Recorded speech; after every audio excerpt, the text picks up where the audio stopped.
There are reports that he is dead, that he is suffering from cancer. The State Department and the White House had no word of his fate. Despite all of the rumors about cancer and other problems that he is supposed to have, American intelligence believes that he is alive and that he has moved from the leadership compound in Tiananmen Square to a military installation on the western outskirts of the city. By working his intelligence community sources, ABC's senior diplomatic correspondent John Scali picked up hints that the CIA believes reports of Deng's illness are a ruse. If reformers ultimately win, said Scali, that would give Deng the ability to deny he was in command during the massacre. Meanwhile, across the country in San Francisco, some of the first Americans to leave Beijing for home told of terror and tears. You're damn right I was frightened. I was sitting in my dorm room hearing reports hourly that there were 100 tanks coming to bomb the university. One of my students came back and left a note on one of my colleagues' doors, and it said, "2 of my best friends have died. Please go back and tell the world." For Chinese citizens in America, it was another day of demonstrating their solidarity with fallen students and workers. It was a time as well of anxiety about their own future. This afternoon at the Justice Department, ABC's Walter Rogers learned that the U.S. government was acting to ease their fears. At a little past 5 this evening, the Attorney General directed the Immigration and Naturalization Service to extend for 1 year the visas of all citizens of the People's Republic of China, now in the United States. This applies to about 73,000 Chinese students and 250,000 business people and visitors. Late today, the House debated how to force the Chinese authorities to avoid bloodshed and respect human rights. But if it should become necessary, temporarily recalling our ambassador would send a very strong signal of the deep dismay with which we view the course of events now unfolding in China. But the Chinese paid no attention. "We are not afraid," said a spokesman, "no matter what methods they use to interfere in our internal affairs." Meanwhile, by early Wednesday morning, Beijing time, there was still no evidence of skirmishes between armed forces. It's 6:30 in the morning. I've just taken a look out of the hotel. It's quiet enough to hear the birds chirping. There are a few people walking around, bicycling, presumably to work. Through my binoculars, I took a look at that vast expanse of Beijing. It seemed quiet. I did not see any columns of smoke coming from buses or from tear gas canisters or anything like that. It feels at the moment like a very tranquil morning. Tonight in Washington, the Senate approved a resolution on China as ABC's Jim Wooten watched from the gallery. A little after 7 o'clock, the Senate, as expected, passed that resolution, which commends the president for what he's done so far on China and urges him to do more. It also asks him to begin consultations with Congress on his China decisions.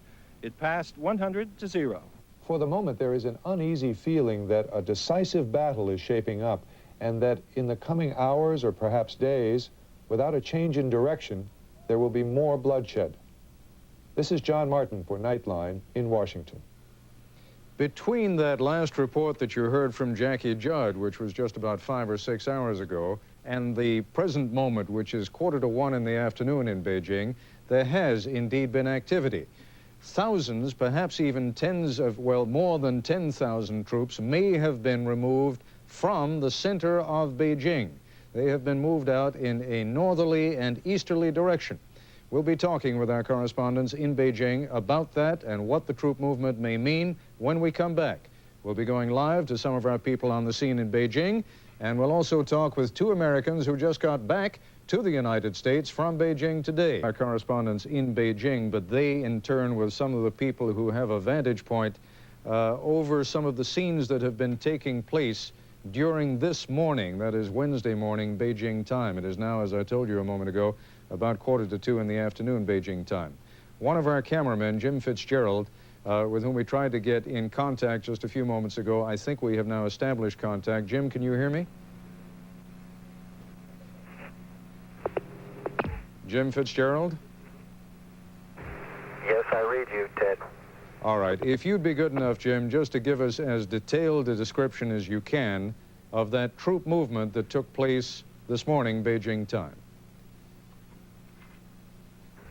There's been quite a bit of activity this morning in and around Tiananmen Square. At approximately 9:30 a.m., about 50 troop transport trucks left the square and headed east on Chang'an Boulevard, and then followed by approximately 500 armed soldiers, a column of armed soldiers who were heading east also down Chang'an, who were chanting and singing, who were then followed by approximately 200 more troop transport trucks, and they came out of the south side of the square and headed east on Chang'an.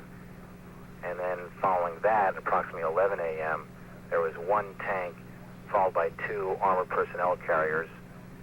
And then following that, approximately 11:45, we had about 1,500, we think some of them were soldiers, but this group was somewhere in Army green uniforms. Some had white shirts and green trousers. Both of those groups were armed. There was a third part of this 1,500 group that were in civilian clothing, and they appeared to be unarmed. Jim, to what degree is Tiananmen Square now unprotected or unoccupied by the military? Did they leave anyone behind, or are all the troops that were in Tiananmen Square, have they all now been removed?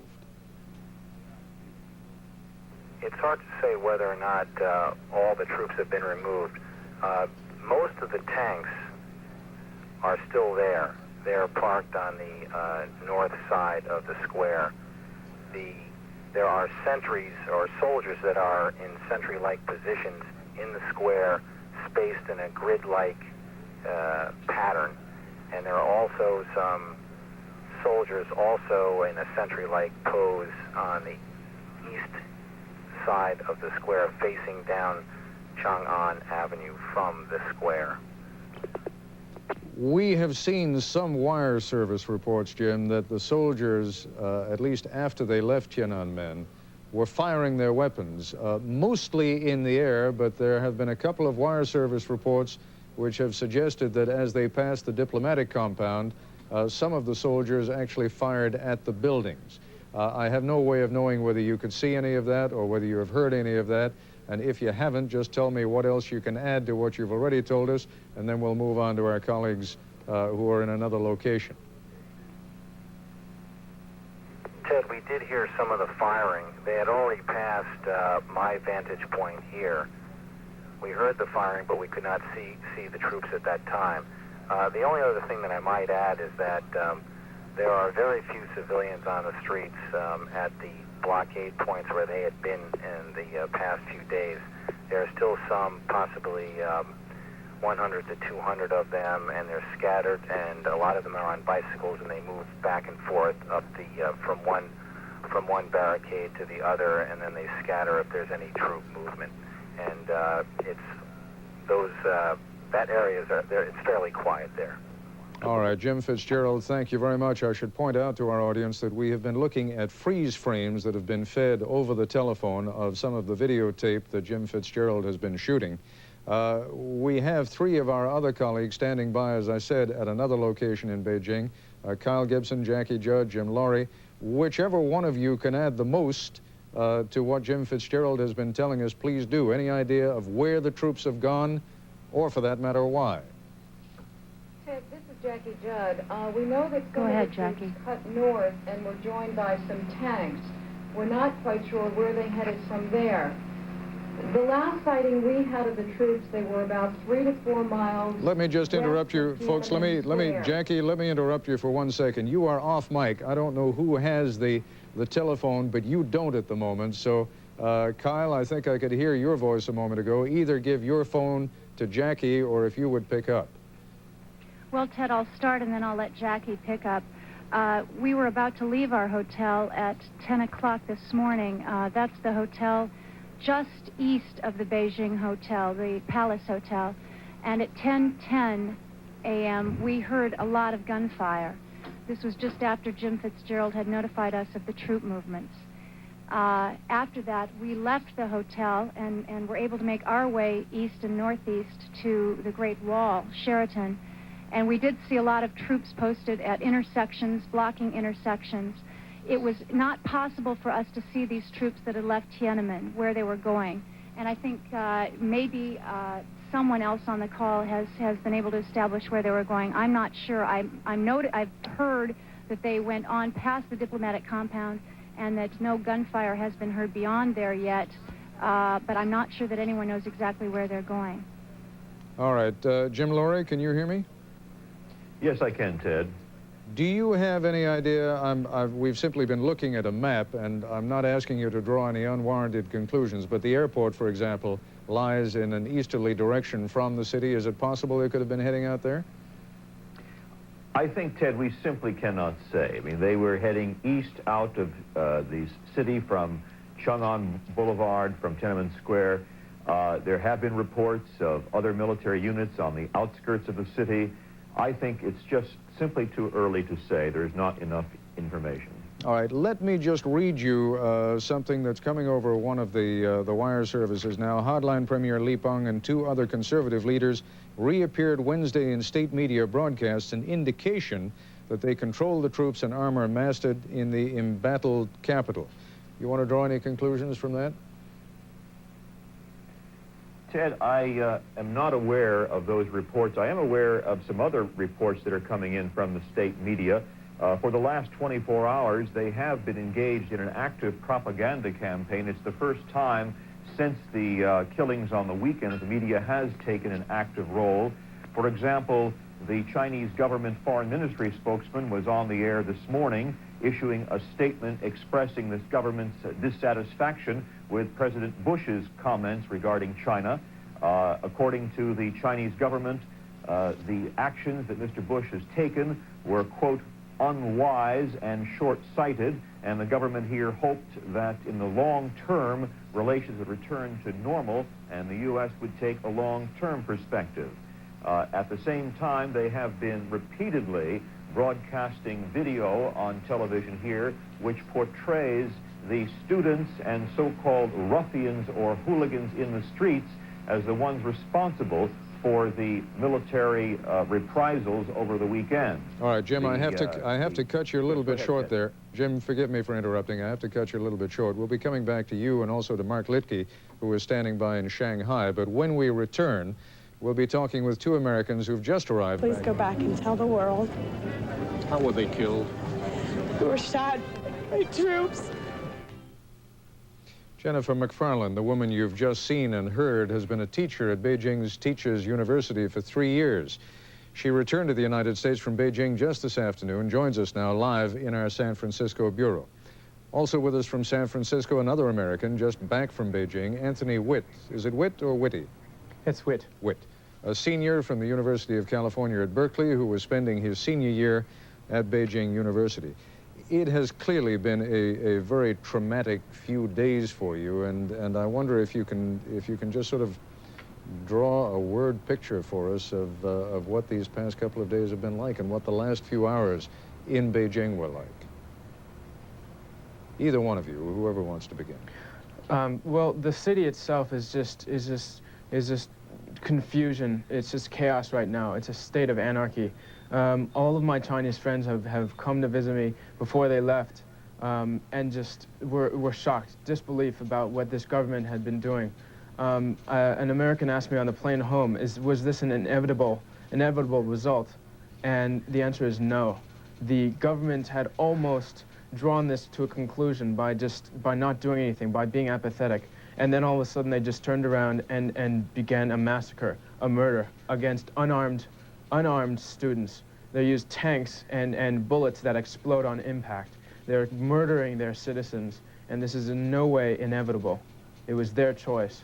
Jennifer McFarland, did you leave because the U.S. Embassy suggested to you that you leave, or did you leave because you just felt it was getting much too dangerous on your own? Well, the U.S. Embassy at the time that I left had not yet stated that it was unsafe for Americans. They were moving Americans out of universities into hotels.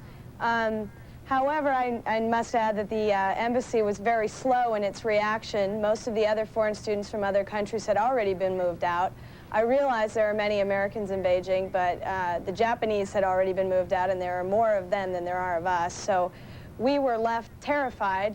The embassy did not try to contact us. We had to contact them, which was, of course, frightening, as you can guess. As you just heard him say, Beijing is in a state of total chaos, and we had no idea what's going on. The Chinese media has been very censored, so we didn't have any idea. And I just decided that it was time to leave. It was chaotic, and it didn't look like it was going to get better. It must have been, you must have had very mixed feelings. You've obviously developed close friends over the time that you've been in China. As frightened as you must have been, how frightened were some of the Chinese students? Oh, I can't tell you how terrified those students are. When I went over on campus the night before that I left, there were groups of 15, 16 students sitting in a room, terrified, huddled on beds, trying to listen to the BBC to get some news because the Chinese media was giving them nothing. They had no idea. They thought the troops were going to come into the university and slaughter them in their beds. And do you believe that? I don't know. It's impossible to know what to believe. I mean, there are rumors rife in Beijing right now, and I think that no one knows what's going on, including the government. I think Li Peng said, foreigners don't know what's going on. They're just going to have to wait and see. And I think in this statement, he's very correct. Anthony Witt, some closing observations from you. You think that this thing can still pull back from the brink of a major confrontation? I mean, of soldiers fighting soldiers? I think it's past that point right now. The Chinese I talked to are just in disbelief. They're shocked at the government's reactions, and they know that they have the support of some of the troops, some of the troops from Beijing, because their brothers, their sisters, their families are living there, are going to school there. But the one thing that really just impressed me the most was them telling me that from now on, from this day forward, they will never be able to trust the government again. These people, these Chinese people, are so proud, and they love their country so much, but they had never wanted to overthrow the government or to overthrow a communist party or socialism. All they wanted was to have the freedom to choose their leaders, to live with freedom of the press, some of the basic rights that we have as Americans. And that's why I really feel for them. Jennifer McFarland, just one more quick question to you. Do you have any idea how your students were killed? Well, my students in particular decided to go down to the square after they first had reports. What would happen is they would relay messages from downtown back to my school via bicyclers. And when the first shooting started, there was a group of students who got together at the university to go down, of graduate students who were my students, and they marched down the street with banners, and they just arrived at Chang'an at the wrong time and ran into a bullet onslaught, and I heard that most of them were killed. They were shot? Yeah, they were shot by the army troops. Well, I know... Unarmed. They were unarmed, of course. My students, yes. Yeah. Mr. Koppel? Yes, go ahead. If I may, I met a Chinese person on the plane who had been in Beijing doing research during this time and asked me if I could just tell the American public. He had lost 2 friends. I asked him, what can I tell the public? And he said, just please do not forget this incident. Do not forget this incident. And whatever you do, give no support politically or financially to the Chinese government. I don't know about the second part, but I cannot imagine anyone forgetting what's been happening over this past weekend. And after you've been back here for a little while, you'll see what an enormous story and what kind of coverage it's been getting here in the United States. But for adding to that coverage, I thank you both very much indeed. I want to point out that in a moment we'll be joined by Liu Binyan, who is a former investigative journalist for the Chinese Communist Party paper, The People's Daily. He's currently at Harvard University. Daily when he appeared on Nightline 2 weeks ago. Mr. Liu is currently at Harvard University. He joins us tonight from our Boston bureau. Also joining us from Boston, Pei Min-shin, a Harvard graduate student who was involved in yesterday's Chinese student demonstrations in Washington, was with us on Nightline last night. Mr. Liu, it's in one sense terribly unfair to do to a fellow journalist when you make a prediction that turns out to be wrong. But how could you have been so wrong, do you think? At that time, I was not the only one who thought so. Many Chinese in China overseas, based on a common sense judgment, as far as Deng Xiaoping is concerned, the best plan is to discard Li Peng and make some concessions to the students. But we have never thought that Deng Xiaoping and his group had lost their senses and adopted what we thought was the worst option, such as unleashing the army to slaughter the people. It was completely beyond our expectations. If they have lost their senses the first time, then now they have completely lost their humanity. So it is very hard to pass any judgment on this type of people.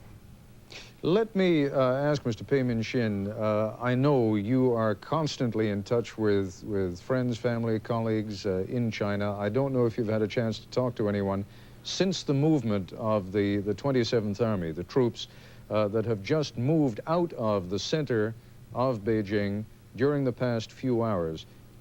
Do you have any direct word, first of all, and if not, do you have any ideas? You know Beijing a lot better than we do. They've been moving north, they've been moving east. What could be behind that, do you think? Well, first of all, we have been trying to dial Beijing, but each time we got busy signal.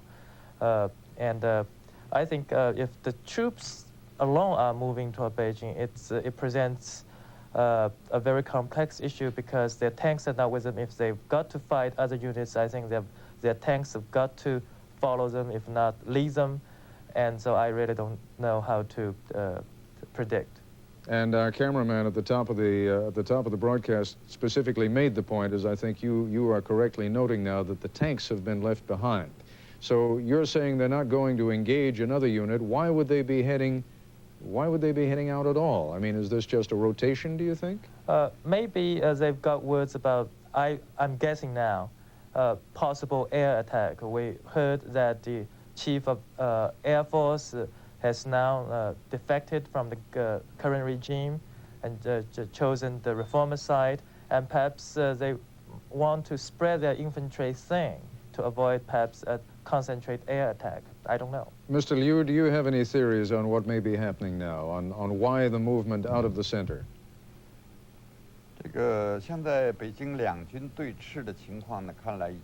It seems quite clear that there is a confrontation between two armies in Peking. As far as we know, it seems that most of the army stand on the side of the people and are opposed to the oppression by the 27th Army of the people. I think the sentiment among the soldiers usually reflect that of the people. I think similar situations will probably arise in other regions of China. Let me just interrupt this conversation to go directly to Beijing again, where my colleague Jim Laurie is standing by. And Jim, I understand you have some new information. Would you fill us in? Yes, Ted, both Jackie and I have some information. First of all, from the U.S. Embassy, they have now announced that the 185 dependents at the U.S. Embassy are being asked to leave the country. They will leave later this week as a safety precaution. In addition, Ted, we should correct one small point earlier in our program. We were talking about the possible reappearance of Premier Li Peng on television here. He has not reappeared. In fact, none of the key leaders have reappeared on television. They have not been seen. He was simply cited by Radio Beijing as having met yesterday with a committee on production. At the same time, Chao Shi, who is a Central Committee Politburo member, was also quoted on Radio Beijing as saying that he'd received instructions from the Supreme Court to continue the policy of, quote, calming the turmoil. I should add here, politically, Chao Shi, it is said, might be the next General Secretary of the Communist Party. Now, Jackie has some late information regarding troop movements which continue around this city in a very haphazard way. Jackie? We have word that recently 50 troops armed and looking scared, looking back over their shoulder, ran down the road in a diplomatic section of town east of Tiananmen Square. They ran past the U.S. ambassador's residence. They didn't shoot, they simply ran and they looked scared. Elsewhere in the city, we're told that 15 troop trucks are heading at a high speed toward the airport. Other troops already are stationed on that airport road. We're also told that the scene at the airport itself is madness, that there are thousands of people there, many foreigners, of course, who are trying to get out any way they can. Ted, once again, we can tell you the what is happening at the moment. Unfortunately, I can't explain the why behind it. All right, in the few seconds that we have left, I'd like to go to our colleague Mark Litke, who's standing by in Shanghai. Mark, you've got less than a minute. Just bring us up to date on what's happening in China's largest city. Well, the barricades, the bus barricades at the intersections the students are holding continue, Ted, all over the central part of the city for the fourth day in a row. And we're hearing now some reliable figures that it's having a serious impact on the economy. Absenteeism in businesses is up to 40%, we understand. Still very curious, no sign of the military at all, and very light police presence on the streets. All right, Mark Litke, I thank you very much, as I thank all of my colleagues and our other guests. ABC News will, of course, keep you up to date on Communist warlords as diplomats duck machine gun bullets. Banking on a sale, as the BC Lions look for a corporate buyer, their cheerleaders dust off their pom-poms for another season. And making choices, Burnaby High School students let a computer take a few chances in life.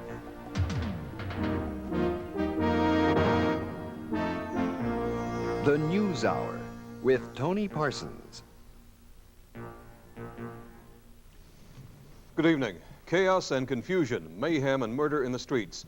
China is aflame tonight with political passion, poised on the brink of a civil war between reformist and conservative elements of the Communist Party. In Beijing, troops raked a housing compound for foreign diplomats with rifle and machine gun fire, while troop convoys thundered down roads littered with wrecked military equipment and burned out buses. At one point, the government-controlled news media made the stupefying announcement that not a single student life was lost when the army stormed Tiananmen Square during the weekend. Even the Chinese Red Cross is now estimating 3,000 deaths. At the same time, massive student protests were spreading to other Chinese cities, most notably Shanghai, and diplomats are now fleeing the country in droves.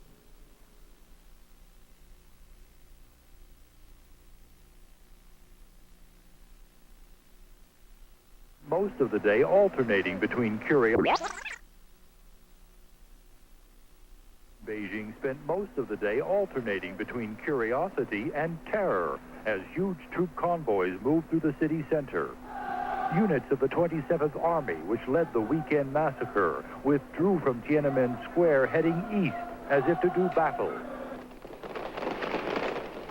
Shots were fired at random, sending people running for cover. At least 3 people did not move fast enough and were killed by the advancing soldiers. Troops chanted, "We love the people, we love the capital," as they marched along the avenue of a... But civil war seemed almost certain when troops believed to be the 38th Army were seen entering the city from the west. 110 vehicles and an estimated 4,000 soldiers. Many people regard them as sympathetic to pro-democracy demonstrators. The Beijing-based 38th refused to use force against unarmed civilians when martial law was declared here more than 2 weeks ago. They were greeted by applause from the people and offered cigarettes. Unexpectedly, the convoy of the 27th turned around and headed back toward the city. But later, its battle formations established days ago were dismantled. The long-anticipated clash between the rival armies did not materialize. We may discover that the time of maximum danger was the last 48 hours and not the next 48 hours. The first pictures from Tiananmen Square since troops of the 27th took control of it Sunday were broadcast on state-run television. It was another chapter in the campaign to justify the military's presence in the city. Injured soldiers told how they, not the students, were the victims. Anti-government riots on the eve of the massacre were also shown.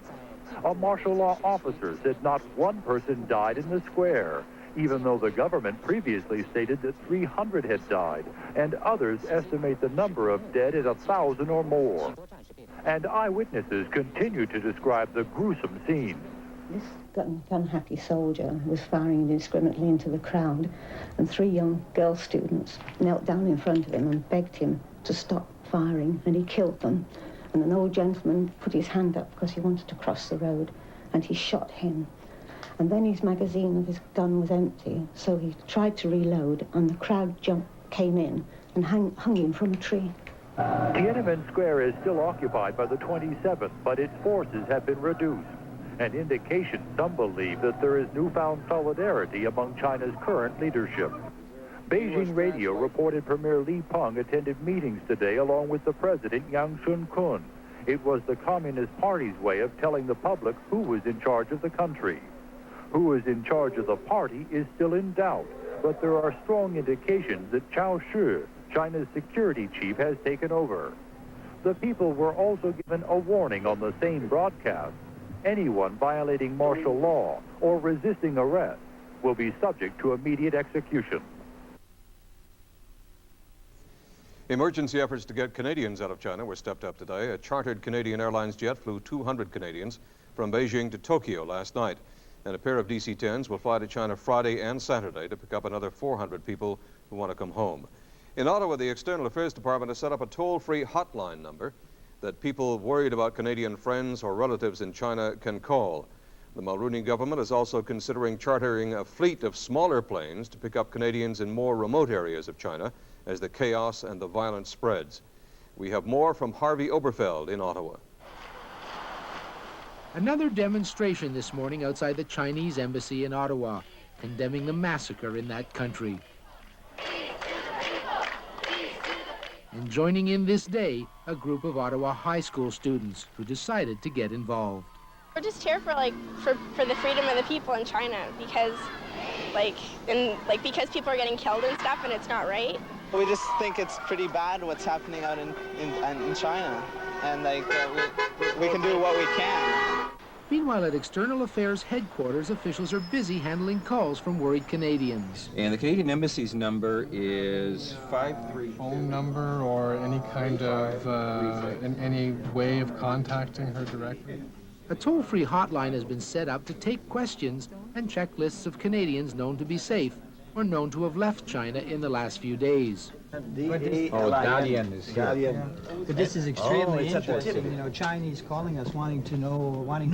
This is a Canadian in China phoning us because they're not getting any news reports. And more than 1,500 requests for help have been handled so far. A lot of people are extremely distraught. Of course, they have been following the situation very closely, and they have the impression that their relative or friends are in great difficulty, and that they're asking the Canadian government to be on hand to assist them. Meanwhile, the government has announced new efforts to locate Canadians in remote parts of China. A chartered Canadian Airlines International DC-10 left Beijing with 251 Canadian passengers last night. That has arrived safely in Tokyo. Some Canadians are in particularly remote parts of China. Jet aircraft cannot land in some of those locations. We're looking into the chartering of smaller aircraft that might be able to get into those more remote areas. The hotline numbers at External Affairs for those trying to trace Canadian friends or relatives are 1-800-267-6675 or 1-800-267-6788. Toll free, 24 hours a day. In Vancouver, more than 5,000 people carrying candles and singing "We Shall Overcome" marched at dusk last night on the Chinese consulate. They laid a wreath at the consulate gate, reading, "The martyrs of the Chinese democratic movement will live forever," then buried it under a mountain of flowers. The demonstrators formed up at St. John's Anglican Church on South Grenville for the somber candlelight march. Over 5,000 people converged on St. John's Anglican Church. They arrived with flowers, candles, and black armbands. They quickly filled the church to overflowing. While deeply shocked by China's atrocious action and total disregard for human rights and dignity, we are further dismayed by news of senseless killing that is continuing. Thus, we urge our government to use its strongest influence immediately to initiate the United Nations in stopping this massive human tragedy in China. After the hour-long service, the mammoth crowd formed an orderly procession and began a 12-block candlelight vigil down Granville Street, from the church to the gates of the Chinese consulate. Despite the size of the crowd, people remained quiet and peaceful. Please remain silent. It is a silent protest. We think that silence here is the best way to show our concern and mourning. 請唔好呼叫口號，因為我哋覺得沉默係最深沉嘅一個抗議，勝過所有嘅口號。 The crowd amassed at the gates of the consulate to deliver a message of sadness and to demonstrate their support for the students. We shall overcome. We shall overcome someday. Though no one from inside the consulate ventured out, masses of flowers were left to symbolize sorrow and grieving. That we shall overcome someday.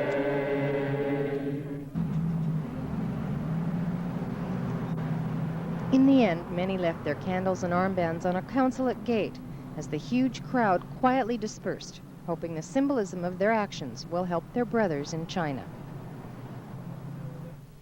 At the moment, the crisis in China poses no immediate threat to the growing volume of exports we ship to the mainland through BC ports. Those exports already represent a significant percentage of Canada's trade with Pacific Rim nations, even though the thaw in relations with the Chinese communists came less than 2 decades ago.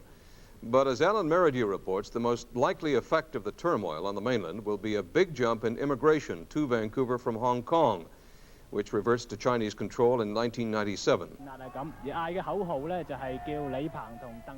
In Hong Kong, massive numbers of people have demonstrated in protest against China's crushing of the pro-democracy student movement. 5 years ago, without asking the people of Hong Kong, Britain agreed to hand over the prosperous colony to Communist China in 1997. People who want to emigrate have to apply to Canada's High Commission. The backlog at the Commission in Hong Kong has grown over the last 18 months from about 3 months to 8 to 9 months. So therein lies what you would call the bottleneck. On Monday, after the massacre of the students in Beijing, the Hang Seng Stock Exchange Index in Hong Kong plunged 21%, wiping out billions of dollars in value. Hong Kong-based Wardley International opened a stock trading room in Vancouver 3 weeks ago. In Hong Kong, people waiting to immigrate are buying Canadian shares. We've seen an 8 to 10-fold increase in inquiries, and inquiries translate to applications in some percentage. Stephen Funk runs the Canadian Maple Leaf Fund, which invests money for people who want to become investor-class immigrants here. About 180 investors have utilized our fund over the last 18 months. The biggest residential real estate company in Canada is Royal LePage. It expects a surge of money and a surge of people from Hong Kong. If it took somebody a number of years to get out of Hong Kong because of the restriction on immigration, it does not prevent them from investing today or tomorrow. So when we look at the real estate market, if there's an anticipated movement of people here over the next years because of the situation in China, that investment would start almost immediately. Over the past year, housing prices have soared. For instance, from $272,000 for a typical home on Vancouver's west side in early 1988 to $420,000 this year. The role of Hong Kong money in this has been controversial, even though Hong Kongers are only a fraction of buyers. I think the perception originally was they were coming here as investors looking at inexpensive real estate, and now I would say the Canadians would really open up, the British Columbians and Canadians would really open up their arms and their hearts to them as true refugees. Certainly, ordinary Chinese Canadians on the street say the calamitous events in China should and will spur immigration here. People have been calling, they want to get out of Hong Kong. They are quite scared about after 1997. There's no confidence in the future of Hong Kong. The people want to get away from Hong Kong to, or maybe Taiwan, come up here, or any in the Far East. People want to come up here, you know. And the city mounted. One group of troops sprayed a compound housing foreign diplomats with bullets. No one was hurt, but the U.S. Embassy security chief said the bullets came close to his children who were watching television. We have a report from Beijing by Jeremy Thompson of Independent Television News. For the first time in this internal conflict, Chinese soldiers trained their guns on Western citizens. The troops snapped into action, claiming they'd heard sniper fire coming from inside the compound, which houses foreign diplomats and journalists. From the bushes, tense troopers aimed up at the flats. Several windows were smashed by automatic fire. The foreigners who were hoping to fly out found themselves trapped inside the gates, surrounded by their possessions. On the nearby intersection, tanks eased back. But for many foreign residents, China's troubles had come uncomfortably close. All day, the army was on the move in bigger numbers than ever. Large convoys raced along Chang'an Avenue, most heading towards the eastern suburbs. The troop carriers bristled with machine guns. There were frequent bursts of fire as they cleared the way ahead. At one point, they scythed down at least 4 bystanders. On the pavement, yet more Beijing citizens were left in pools of their own blood. Passers-by came to their aid, lifting them onto bicycle rickshaws, the only form of transport around. The injured were quickly pedaled away to hospital, the latest casualties in this Chinese horror story. The White House said it does not know who is running the Chinese government. Spokesman Marlon Fitzwater said that very clearly is the design of the Chinese. They simply do not want anyone to know. Earlier today, the State Department ordered the evacuation of all diplomatic dependents and non-essential personnel and urged all other Americans to leave at once. The White House said 2 jumbo jets were being chartered to take them out. At the State Department, spokeswoman Margaret Tutwiler had this to say. Our government can only order United States personnel and dependents to leave the country. The United States government has no legal authority to order Americans to leave a foreign country. In light of that, the Secretary of State and our ambassador are strongly urging all American citizens to leave China, and our embassy and consular officers are assisting all Americans in leaving China to the best of our personnel's ability. China condemned the United States Embassy for giving refuge to a dissident, the well-known astrophysicist Fang Liji. The Chinese foreign talks drugs, and a Rosenblatt essay.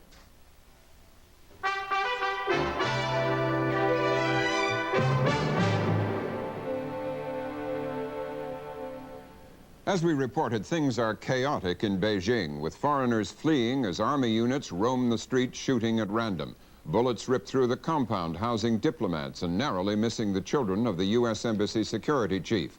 We have an extended report on the day from David Smith of Britain's Independent Television News. More than anything else, this has been a day when we've sensed and then seen for ourselves that no one is really in control of what's happening here. It's as if the entire system, the state, the party, the military, has stopped acting as one and split into any number of different camps. For the people of Beijing, it is quite terrifying. For China, it suggests days of endless chaos and conflict. From early morning, the 27th Army, which took the city last weekend, was on the move, creating pandemonium rather than imposing order. They're not just nervous about coming under attack from rival elements within the military. They've become a law unto themselves. The soldiers poured down the Shanghan Boulevard, the main artery of Beijing, and without warning, they opened fire. Nothing, as far as we know, had prompted this. There had been no demonstrations here. But on the sidewalk of what was once one of Beijing's most fashionable streets, civilians lay dying. 4 people died in this gunfire, one of them a teenager cycling to school. For no apparent reason, although it's hard not to believe the soldiers were making a political point, they then riddled the high-rise hotels of the Shanghan with bullets. The few foreigners still left here had been caught up in the anarchy. There were about 300 army trucks loaded with soldiers. The soldiers were waving to the people. The people were waving back. Then all of a sudden, the soldiers started shooting into the air. People dropped behind the hedge, but within about 3 seconds, they were up again. At the city's main hospitals, there were more casualties. A 6-year-old girl brought in from the streets on the shoulders of her father. Others desperate to get in as well. To call such victims rabble-rousers, as the authorities did tonight, flies in the face of reality. Back on the streets, the soldiers of the 27th Army showed absolutely no remorse for a morning of indiscriminate bloodshed. They chanted a slogan that's been theirs ever since the days of Chairman Mao. Protect the city, protect the people. Somehow that summed up the crisis of soldiers and leaders clinging on to dogma that no one believes anymore. As for the politicians, it's been days since any of them have been seen or heard, and there is now a growing belief that Deng Xiaoping, the grand old man of Chinese politics, may not survive this crisis, not just because of his health, but because he's losing support on all fronts. Deng has been in what amounts to hiding for more than 3 weeks now. The rumours fly that he's dead or dying, but some believes the claims that he's ill are a ruse, so that he can yet emerge from all this and say that he wasn't responsible for the massacre in Beijing. Today we did hear one decision from the leadership. A veteran hardliner, Xiao Shi, a politician known as the Communist Party's policeman, has apparently been made leader of the party. That's confirmation at last that the leading reformer, Zhao Ziyang, has been removed. Tonight, Chinese television made a rather hollow attempt to suggest everything was under control. The evening news showed pictures from Tiananmen Square. The soldiers of the 27th Army were described as being here to protect the Great Hall of the People from hooligans. All around them there was devastation. The martial law administrator said no one had died in the square, and he deplored reports from the United States of 3,000 victims. It made a mockery of reality. Whoever's in charge clearly believes the people can still be duped. The tragedy for China is that whoever emerges from all this, Deng's bold experiment with economic reform must now be in jeopardy as well. Deng transformed the skyline and landscape of Beijing. He brought in Western investment and expertise. He opened the door to the world outside. 12 years on, the job's far from finished. Today, soldiers acting supposedly in Deng's name attacked the very heart of his new China, a business complex downtown housing Western companies. As importantly, though, Deng is losing his constituency, the hundreds of millions of ordinary people who cried out for economic progress, for something more than a hand-to-mouth existence. What's so striking now is that the man on the street is openly condemning the leader. Even today, after weeks of demonstrations and dissent, it's extraordinary to hear them talking about Deng like this, because it's a punishable offence to speak to foreigners, specifically the Western media. I don't think people believe the government now. We don't support him at all now. Tonight, the evacuation of foreign nationals is coming to an end. What virtually every Western government diagnoses is what the people of Beijing already know, that the army is in disarray and in deadly mood. Until now, China's friends abroad had been hoping that the country's leadership would bring order out of chaos. People into the middle of the road under the streetlights where I could see them clearly. They put guns to the back of their heads, they took photographs of them, and they kept them on their knees for 3/4 of an hour before they loaded them into trucks, took them away. And that, I can't understand an army treating their own people that way. They were just ordinary people, and they were being terrified. I'm sure they thought they were going to die many times during that 3/4 hour period. Stephen, will you go back to China? I think I should say that what I feel, I hope that China is a place I can go back to. Thanks very much for telling us your story tonight. You're welcome. The foreign community left behind in Beijing now consists mostly of diplomats and journalists who are operating under strict guidelines. The government has ordered the army to shoot any journalists taking pictures. They've forbidden journalists to interview Chinese citizens. On the line from Beijing is Globe and Mail correspondent Jan Wong and the Journal's Alan Abel. Alan, what can you hear on the radio, see on television there to learn about the situation in Beijing? Well, we've seen our first glimpse of Tiananmen Square since the massacre of early Sunday morning. The evening news here has showed a square still with some charred piles of garbage in it, and the amazing and perhaps revolting spectacle of Chinese journalists laughing, joking, and trying out the soldiers' rations, and then the spectacle of one of the army commanders or one of the bureaucrats in charge announcing that no one died here, that no one died. How do you explain this? I don't think it needs to be explained that we went down a couple of the alleys not far from the square yesterday, and people were screaming, "Tell the truth. We don't believe anything we see on television. All they tell us are lies." And this seems to be the ultimate lie, that no one died in Tiananmen Saturday night and Sunday morning. Jan, what have you seen? Well, I've seen troop movements, and they are on foot, and some of them are in plain clothes for the first time, which I'm not sure how to interpret, but I think it's quite ominous. I think it might mean there will be fighting in the streets, and I also think that this army that is in plain clothes is hoping to use civilians as camouflage, and I think that's going to be very, very dangerous for people in the city. Alan, over the years, what have you seen plainclothes troops used for? Well, this is a society, I guess, as any Stalinist society was set up, in which you were never sure of your neighbors, never sure of the person across the courtyard. That was always in a more political way. I've not seen or heard of them used for military purposes, and if they're going around armed but in mufti, that's pretty chilling. Mm-hmm. Can you have any contact, Jan, with Chinese friends now? What are they saying today? Yes, I talk to them. It's not difficult to talk to people. It's quite normal in that sense. You can still telephone. The phones are working just fine. A few people are more paranoid now and might not want to say things on the phone, but it's easy still to talk to people, and they're very angry and very upset. Not that many people are actually getting out and going to work, although you can still buy food and small stores are open. What I have heard is that the students' organization, the one that has organized the strikes and that was decimated in the square, is now planning a nationwide strike of stores, schools, workers, factories, everything for tomorrow. They've called on the nation to go on strike at 12 noon tomorrow, and there is no end to the strike. They haven't said when they want it to end or how long, so it will be very interesting to see, first of all, if they can get their message out to the country, and two, what effect this will have. Do you have any sense of whether people would respond to that in facing the unbelievable military might that we've seen displayed? Well, I think that especially a strike under these circumstances is possible because everything is paralyzed anyway. So it's going to be even difficult to tell whether people are on strike or whether they simply couldn't get to work.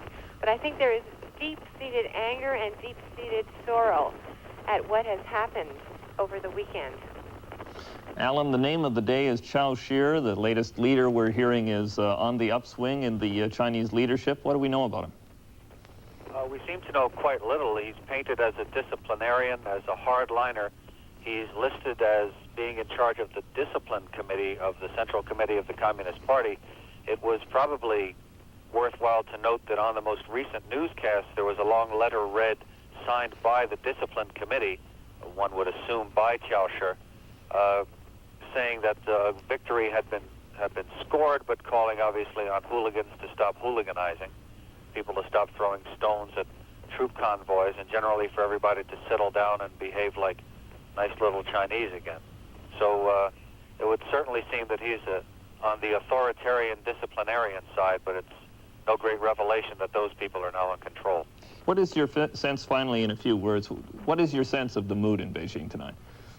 I think people are waiting. There's a bit of nervousness. Life is going on as normal if you're not right down by the square, And if you're not on a main artery, that strategic life is going on as normal. But I think people are waiting because this situation cannot go on. You cannot have tanks in the center of the city.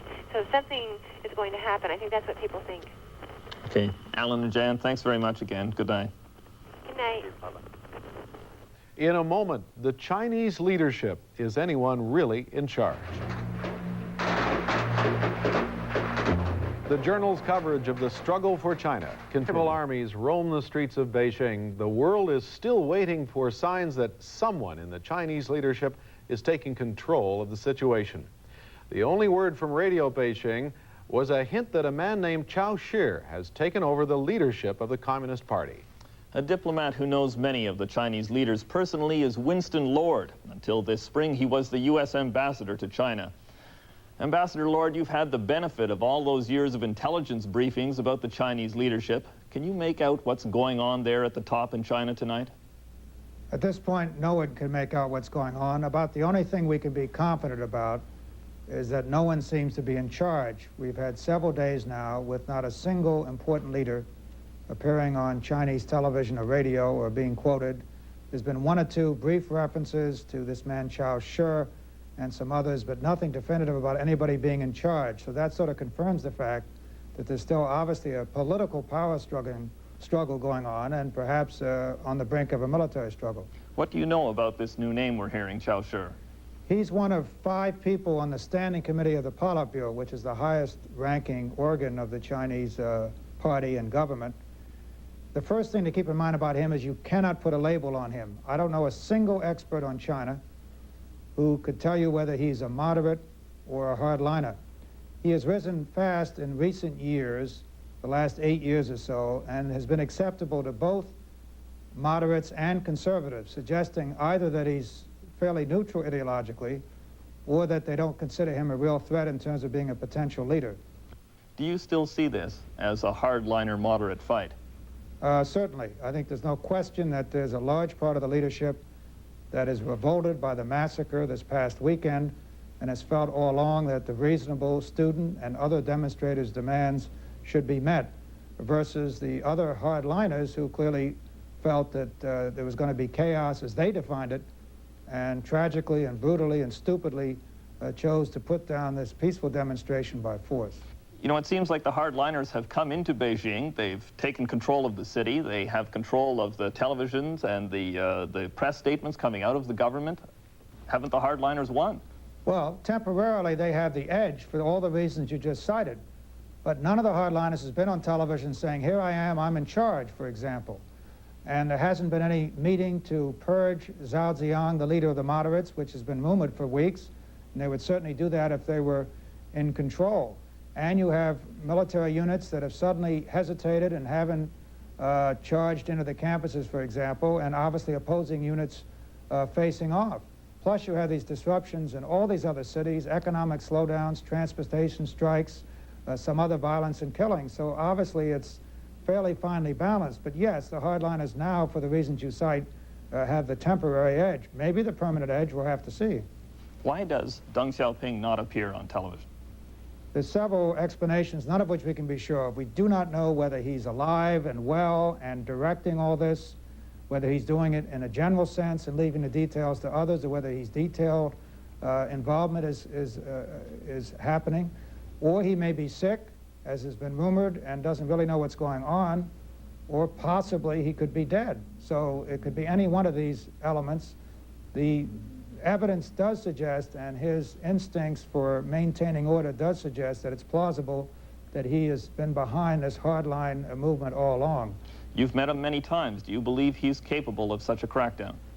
Well, the true answer is yes and no. Yes, in the sense that he is very concerned about maintaining stability, as he would define it. He's never been in favor of political democracy in any fast sense. He put down the democracy wall 10 years ago and locked up dissidents.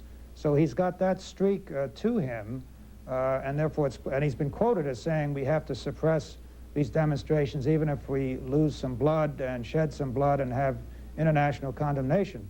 On the other hand, you'd like to think that no one, certainly a man who has also suffered himself in the past, would want to see or would envisage using force to kill innocent people like this on this scale. He may have miscalculated. That's another feasible explanation, and didn't think this would happen.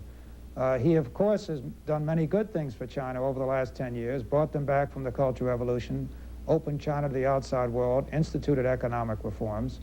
But he has this tough streak. There's a man who's been through, he's 84 years old, he's been through the chaos of the Cultural Revolution, and he's determined to maintain stability in China. What government statements there are talk about class struggle and bad elements. Apparently this sort of talk has presaged mass arrests and that sort of thing in the past. Do you expect mass arrests and purges now? Well, you're right about the rhetoric. When they talk about counter-revolutionary rebellion, for example, this is the rhetoric of the 60s, we have in the 50s, we have not seen for a while, and would foreshadow such arrests and crackdown. But another reason that you can say that the hardliners have not cemented their victory yet is that they haven't, as far as I know, been rounding people up and locking them up. They haven't gone into the campuses, and one would expect that if they were firmly in charge.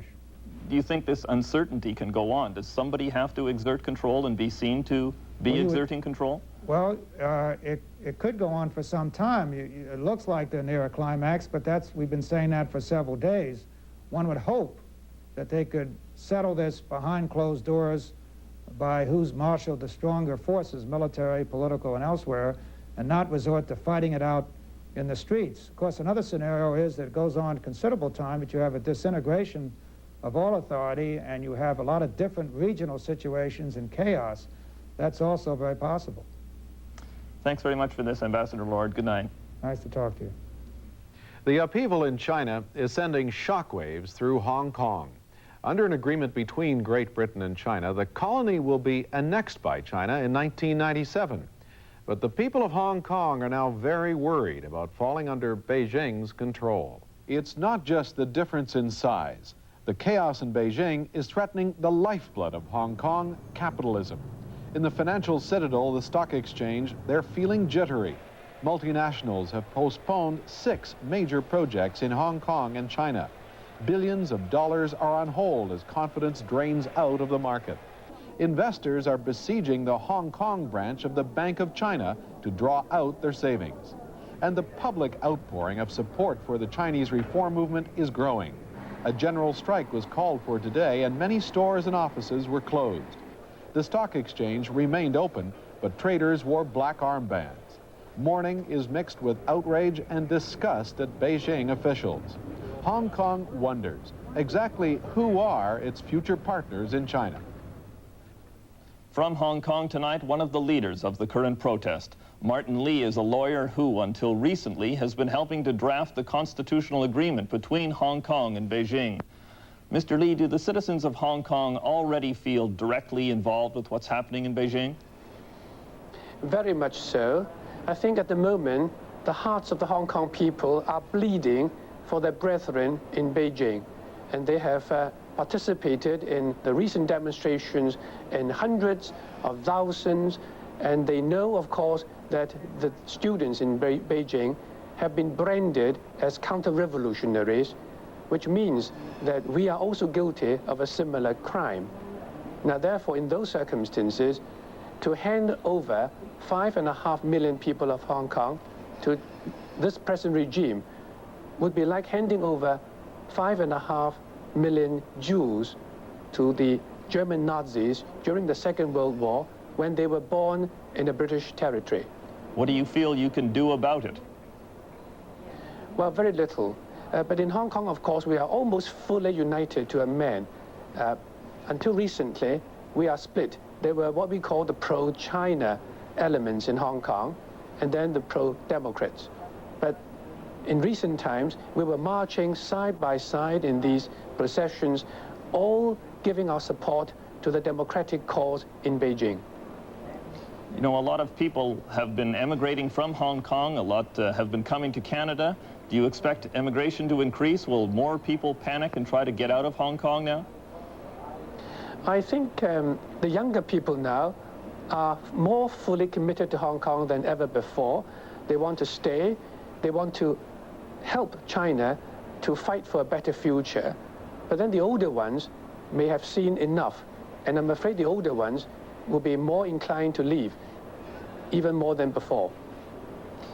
I gather there are suggestions today that you should be trying to start a political party and gather the political consensus for the things you're talking about into a real political movement. Is there any chance of that happening? Yes, we have been talking very actively, and we're trying to form a party, but there are other problems to be sorted out first. I know that one of the articles of the agreement between Britain and China says that the People's Liberation Army can be stationed in Hong Kong after 1997. After what happened on the weekend, will the people of Hong Kong ever accept that? Well, I'm sure they won't. I mean, who will feel comfortable knowing that he will be living in the same city with the People's Liberation Army, having seen the way they have chosen to liberate their own people in their own capital city? Now, is there any official expression from the governor of Hong Kong, from others in authority, to recognize the things you're talking about, the political consensus that you say is building in Hong Kong? Well, I think the feelings of the Hong Kong people are so strong that it is impossible for anybody not to see it. Mrs. Thatcher seems to be quite firm about not altering the agreement with China. Do you expect you can change her mind? Well, she keeps on saying that she is confident that the Chinese government would adhere to that agreement and would honor its obligations under it. But anybody with half a brain in Hong Kong will know that China will not honor that agreement, just as China had not honored her own constitution with her own people in Beijing by sweeping away all their constitutional rights. Martin Lee, thank you for joining us tonight from Hong Kong.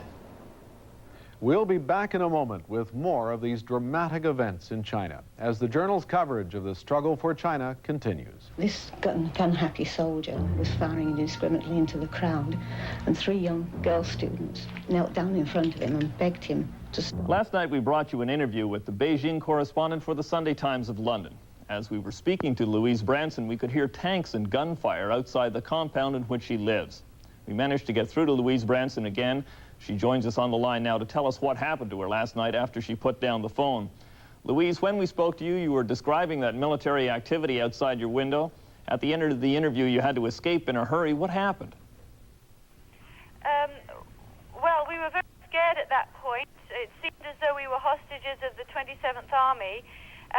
But a short while later, we received a call from the embassy telling us to pack our bags within 15 minutes and congregate downstairs at one building, that orders had been given from very high up in the government to let us out in a convoy. So we threw things into the car and dashed downstairs, and we came out in a convoy. My family and I have moved to an apartment about 1 mile north of the compound where we were, and we feel much safer here now. Were you afraid? Well, I was very scared, obviously, but it seems to me that what happened was that the 27th Army, the army that has been responsible for the massacre on last Saturday night and has been responsible for imposing martial law, was trying to scare us out of the compound. What I understand is that the heavy artillery fire and the shooting was mostly going into the air, although it did smash some windows of the buildings. I believe that the reason they wanted to get us out is because if there is fighting going on, it will take place right at that point. That's the strategic bridge which guards both the north and eastern entrances to the city. They would not want foreigners to get caught in crossfire and exacerbate the international outrage. And also they would want to use those buildings because they are strategic points overlooking this bridge. And that's why they would want to use them. So that's why I think they wanted the foreigners out. I believe the Army has said, of course, that there was snipers on top of your compound, and that's why they were firing at your compound. That's right, but that seems to me a very poor excuse because the compound is heavily guarded, and nobody would be able to get in to do that. So I don't believe that that's the real reason. Do you have any idea whether there are factions of the armies firing at each other? Can you get any sense of that?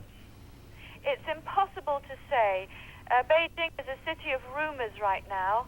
We do hear rumors that there's fighting in Tianjin to the east. When I was in my apartment, we saw so many tanks moving, 2,000 soldiers moving east yesterday, people taking up combat positions, but we haven't actually seen any shooting, and there's only been reports and rumors. Whether to believe these rumors or not, it's impossible to say. How do you go on living now? How do you get supplies and water and whatnot? Well, we're expecting that's going to be very difficult. We have stocked up on as much food as we possibly can. Although some shops are still open, out in the street people are selling watermelons and cabbage. But if this goes on much longer, those supplies are going to get much more scarce. Already the prices are much higher. We are afraid the water is going to run out, so we have filled up the bathtub with water and as many bottles that we can. And that's all we can do. Is your son still with you? My son is still with us. He will be leaving tomorrow morning. I have a friend who is leaving for Hong Kong. He will go with her, and my mother is flying from England and will meet him in Hong Kong and take him back to England. And I will feel a lot better when he is out. And then my husband and I have decided that if it comes a time when diplomats leave, then we will leave also on the special flight that would take them if it comes to that. Have you been out yourself at all in the last 24 hours since your escape? Yes, I have. Of course, as you can imagine, I was a little scared to go out after the experience that I had. I have only been out in the area around here, which is fairly quiet. People are going about their business much as normal, although there are far fewer people. My husband has just gone back to our apartment to collect some more things, to see also what is going on down there. So he will get more of a sense whether there is any action down there. I have stayed in the apartment with my son. Louise Branson of the Sunday Times, thanks very much again for talking to us. Thank you. Tomorrow night on the Journal, a special report on how information is getting in and out of China despite martial law. Canadian students have found ways to convey detailed reports to their colleagues in China. We will also have special reports from Beijing on the momentous event. Soldiers fire at random and foreign departures become an exodus. A long wait. AIDS researchers say a cure for the deadly disease is a long way off. And police in Ottawa are shocked at the worst sex crime they've ever seen.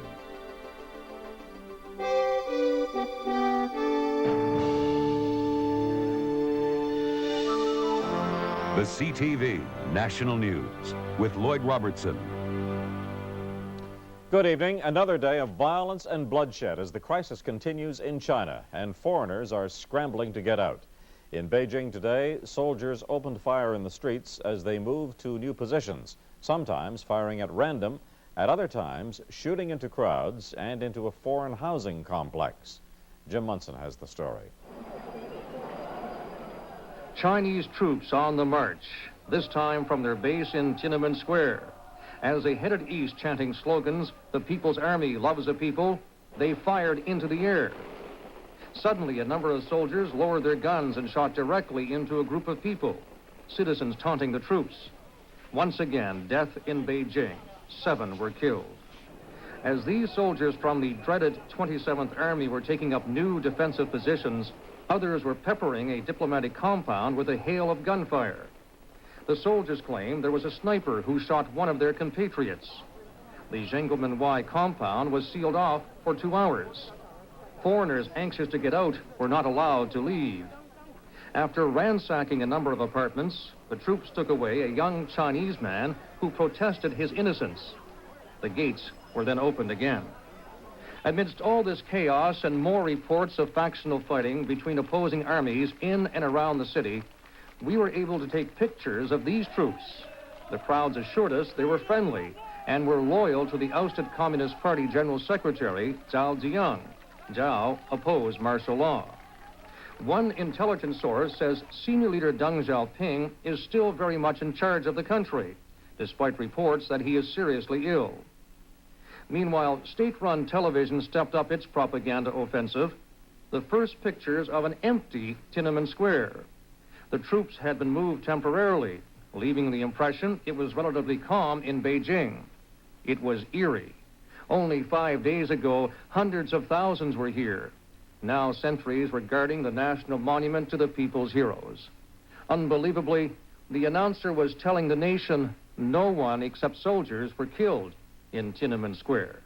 The army and the government are operating on two fronts: a massive military presence to intimidate the population, propaganda from state-controlled television to influence the people. It's impossible to ignore the troops, but no one in the city believes the government's message that the troops have come to save the country from a counter-revolutionary coup. If anything, the resentment and anger has grown stronger. Jim Munson, CTV News, Beijing. Elsewhere in China, there were widespread protests against the government and its military crackdown. Tens of thousands of people were reported blockading roads or factories. In Shanghai last night, angry crowds set fire to a passenger train. They were retaliating after 6 protesters were run over and killed by the Beijing-Shanghai Express. The protesters had barricaded the tracks, thinking the train was carrying soldiers into the city. A group of Canadians arrived in Tokyo today, tired and drained, but very happy to be away from the dangers of Beijing. Ottawa is advising Canadians to leave China, and 246 were flown out today by special government charter. Roger Smith was at the Beijing airport as they left behind the turmoil. It was a rush to get out. Canadians among the first to go, with most everyone else close behind. The British went too, with farewell chocolates from the ambassador's wife and brave vows to return.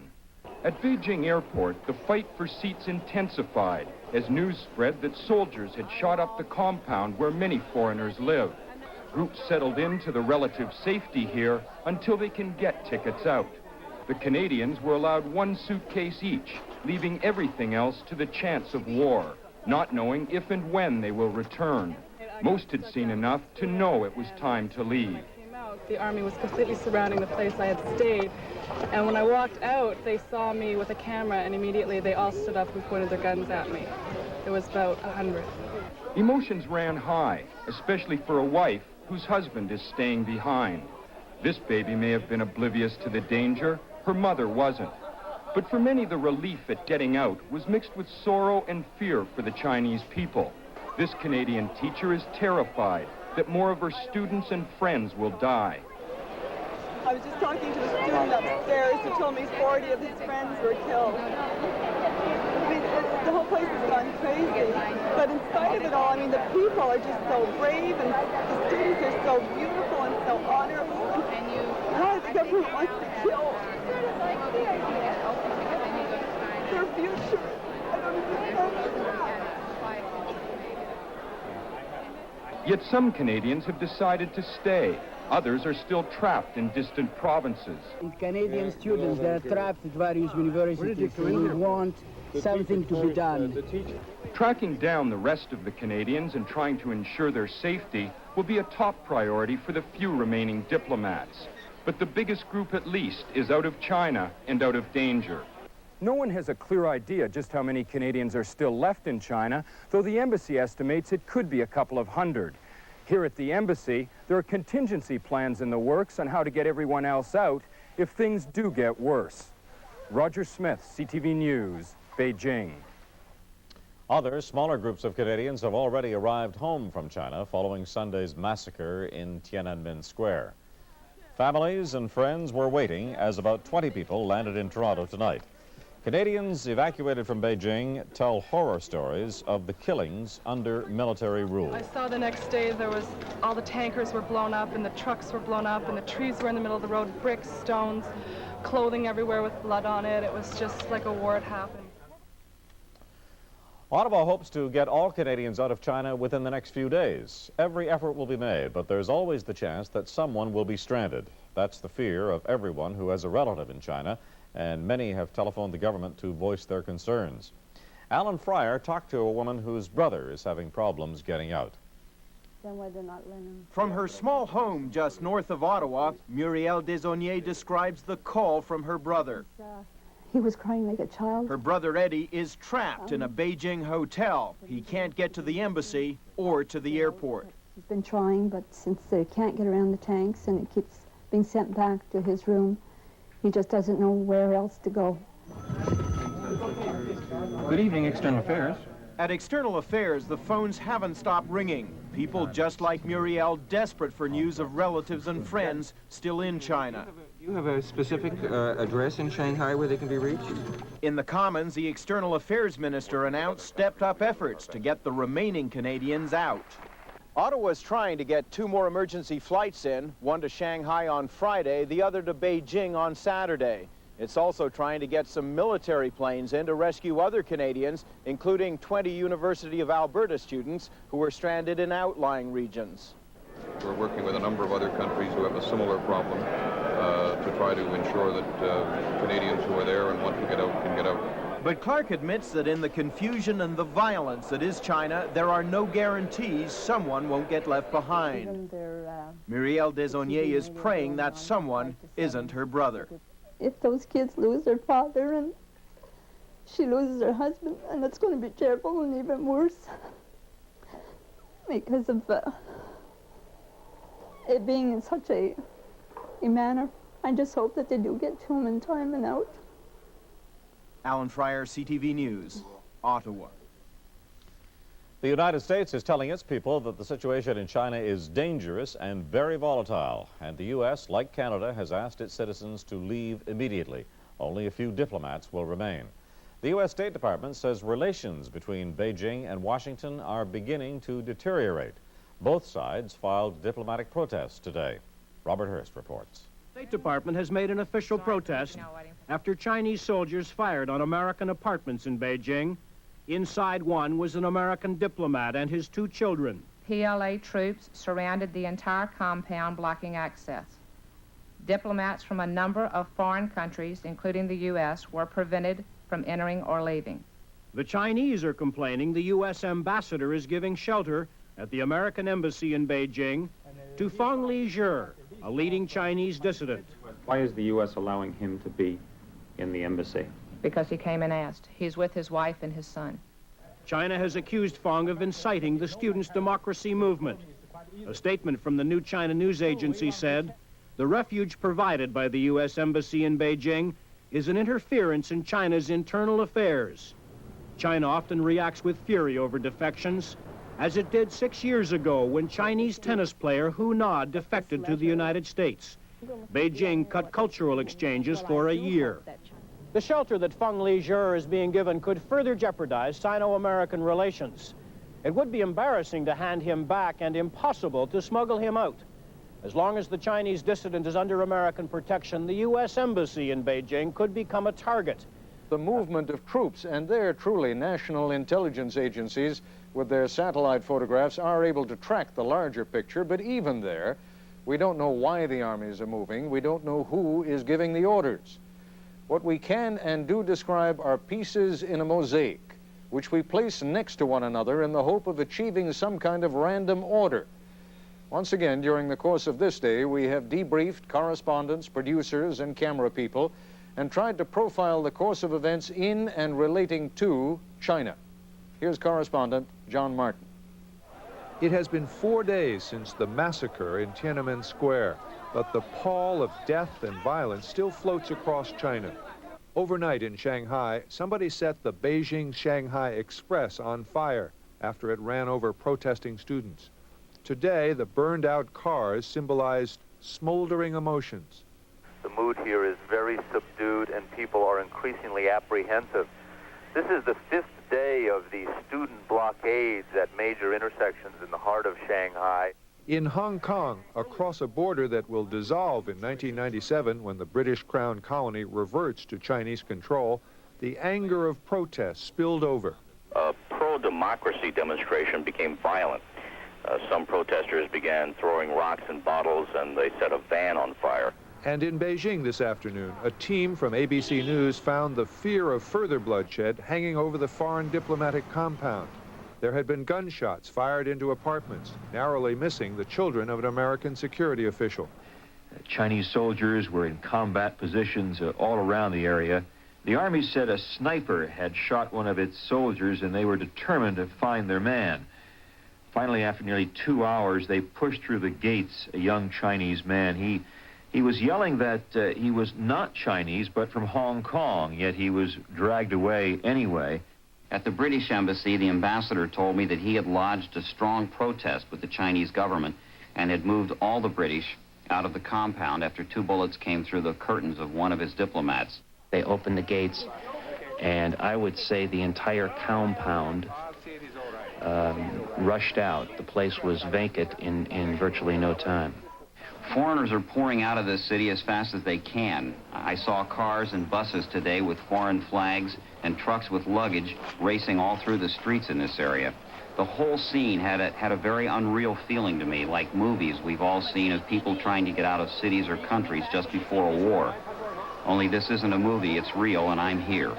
Cameraman Philippe Decaux found himself at the Beijing airport. And there was a bit of a pandemonium because the Chinese attendants would refuse any credit cards, and some people didn't have any cash with them. But the tide was flowing. In Washington, at the midday briefing in the State Department, the spokeswoman made it official. The Secretary of State and our ambassador are strongly urging all American citizens to leave China, and our embassy and consular officers are assisting all Americans in leaving China to the best of our personnel's ability. Elsewhere in the city, however, sources were giving ABC correspondents a series of differing assessments. Despite the warnings the State Department was putting out today to U.S. citizens to get out of China, and despite the help it was providing to do that, my sources here at the White House all day were saying they were skeptical, and that the administration is skeptical, of reports of a breakdown in the central control in the Chinese government. Indeed, the administration sources I spoke to said they continue to assume that Deng Xiaoping and/or his allies are still in charge in China. There is still very little word on what is happening with the leadership. Thus far, the Chinese government has made a number of very cryptic announcements, and as far as the U.S. government is concerned, they still don't know who's running the place. A senior intelligence official warned me to back away from reports that Chao Sher had been elevated to a post of high political leadership in Beijing. Clearly, he was the man in charge and responsible for law and order, but that's all intelligence could say at this time. American intelligence does have what it believes to be reliable evidence that the reformers and the hardliners are in informal contact, and what they're talking about is whether they can avert the hostilities that seem imminent, and indeed whether they can work out a compromise. At the same time, both the Chinese and United States governments were waging a war of communications and propaganda. At the Voice of America in Washington, announcers have been beaming 11 hours of news a day to China, telling perhaps 100 to 300 million listeners what callers and correspondents say is going on in their country. To amplify the impact, VOA tonight videotaped the radio broadcasts and sent them aloft by satellite to reach satellite dishes inside China. This has never been done before. It's going to about 2,000 dishes in the PRC, most of which are controlled by the military. In China tonight, the government broadcast its own version of events, including what it said happened in Tiananmen Square. The broadcast said that the square had been cleared and that not a single person was killed. It said there was no confrontation between the students and troops. In the skirmish over facts and images, Chinese troops, apparently looking for foreign cameramen, entered the Beijing hotel late in the afternoon. Cameraman Jim Fitzgerald saw them coming. We noticed that there were more troops down in front. There were approximately 200 troops, armed troops, in a group, some of them sitting on Chang'an Avenue facing east, and they had guards posted with rifles in hand around them. Fitzgerald packed his gear, hiding camera parts in a garment bag. We walked downstairs and went out the front door of the Beijing hotel. And as I looked down the alley, I saw that 50 to 100 troops were actually entering the hotel at that very moment. They were going through the back door. And the troops were sitting out there on the avenue, just in front of us. And there were two rickshaw-type pedicabs, I think they're called. and there were two men there with these vehicles, and we got in them. We were on our way to go to the van. As we were going down, we passed about 200 more soldiers that were on the sidewalk there, and they looked our way, we looked their way. Nobody said anything. We just kept going. So they made it out, part of the gathering group of foreigners moving and hoping to avoid confrontation. Many are going home, but one, reached in Beijing, seemed to sum up the strange melancholy many feel as they are about to leave. Well, I feel in a way like I'm deserting them, and I feel it's a little bit unfair, not in any real sense, but just in the fact that I'm an American and I get to leave, but my friends and the people that I know here, well, I mean, no matter what happens, they're here. They have to stay and endure whatever may come about. In New York today, Chinese students began building a new goddess of democracy to replace the one smashed by troops when they took over the square. Like their fragile democracy, this goddess is still being formed, still taking shape. It has nothing to do with art, but it's a purely political weapon. Just like a Communist Party used to teach us, art should be a strong political weapon.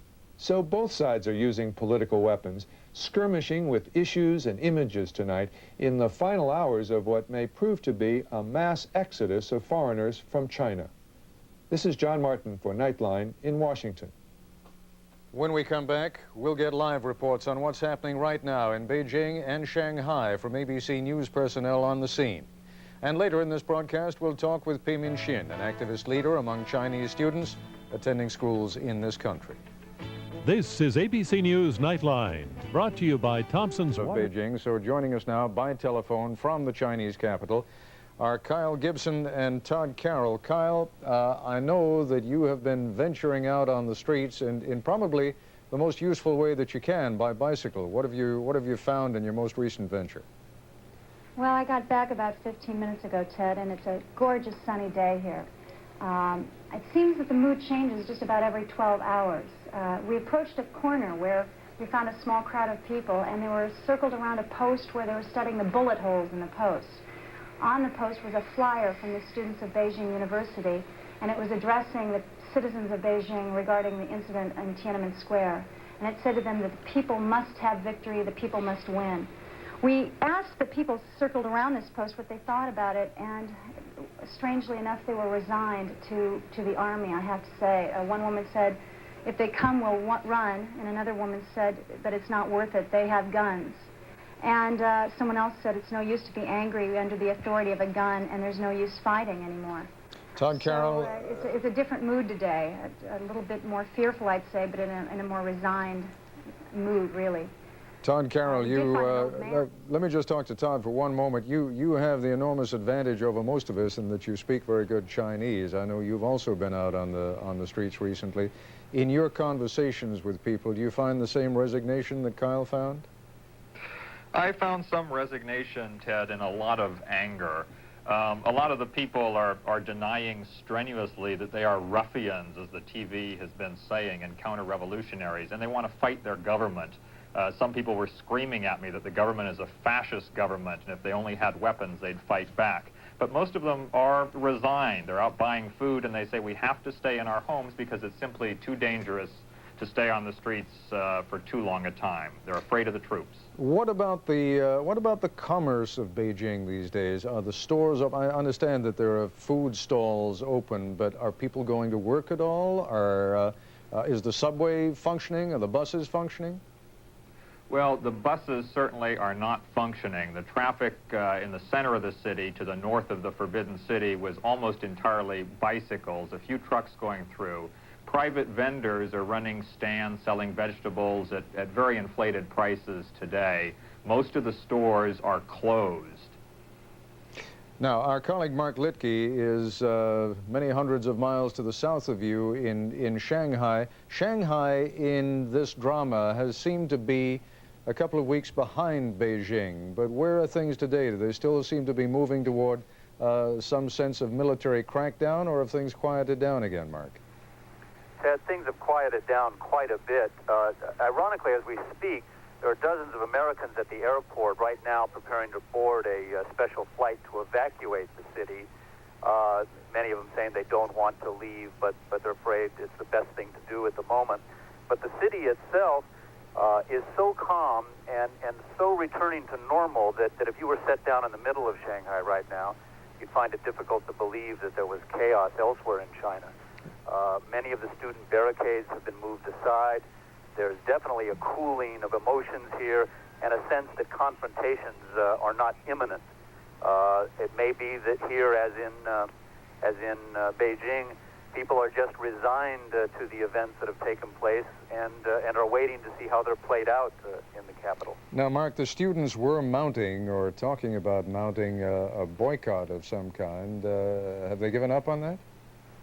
Well, part of the problem is that last week they called for a major boycott of universities. It has been so successful, virtually all the universities are closed down, and people have returned home. So it's very difficult for them to now mount mass movement, a mass group in the streets. Also, interestingly, there's been almost a total absence of police in the streets and no sightings of military. The authorities seem to be acting very carefully, doing nothing provocative or confrontational that might exacerbate the situation.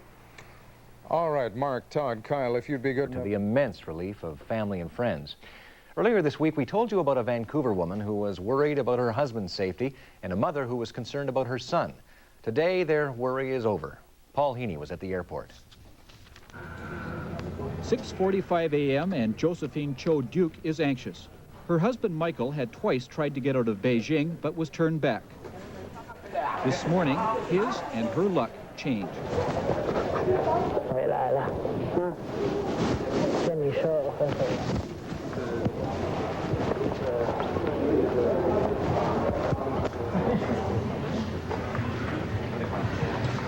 How was it? It was terrible. The media have a rash of questions for Michael. Josephine patiently waits. After 6 restless days, tonight she will sleep peacefully. Thank you very much.